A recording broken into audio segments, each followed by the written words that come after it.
سیدنا ابو زین رضی اللہ تعالیٰ عنہ بیان کرتے ہیں کہ نبی کریم صلی اللہ علیہ وآلہ وسلم نے فرمایا،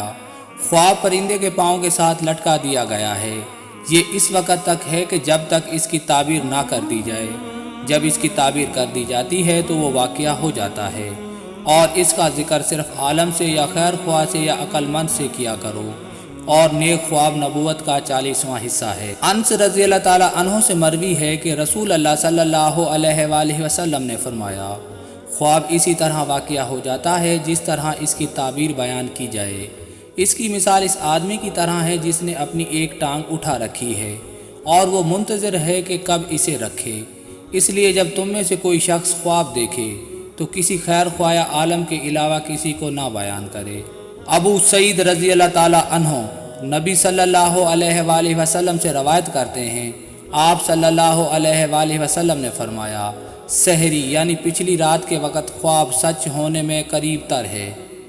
ابن عمر رضی اللہ تعالیٰ عنہ سے روایت ہے کہ رسول اللہ صلی اللہ علیہ وآلہ وسلم نے فرمایا،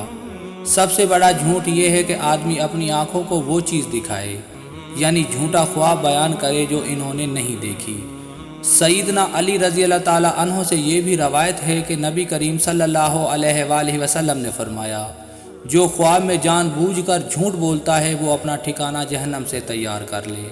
رسول اللہ صلی اللہ علیہ وآلہ وسلم نے فرمایا، جب زمانہ قریب ہو جائے گا تو مومن کے خواب کم ہی جھوٹے ہوں گے، ان میں سب سے زیادہ سچے خواب والا وہ ہوگا جس کی باتیں زیادہ سچی ہوں گی۔ مسلمان کا خواب نبوت کا 40واں حصہ ہے۔ خواب 3 قسم کے ہوتے ہیں۔ بہتر اور اچھے خواب اللہ کی طرف سے بشارت ہوتے ہیں،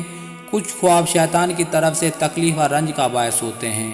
اور کچھ خواب آدمی کے دل کے خیالات ہوتے ہیں۔ لہٰذا جب تم میں سے کوئی شخص ایسا خواب دیکھے جسے وہ ناپسند کرتا ہے تو کھڑا ہو کر تھوکے اور اسے لوگوں سے بیان نہ کرے۔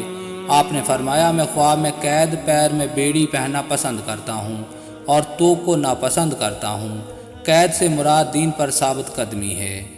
رسول اللہ صلی اللہ علیہ وآلہ وسلم نے فرمایا، جب تم میں سے کوئی شخص شیطانی خواب دیکھے تو کسی سے اپنے ساتھ شیطان کے اس کھلواڑ کو بیان نہ کرے۔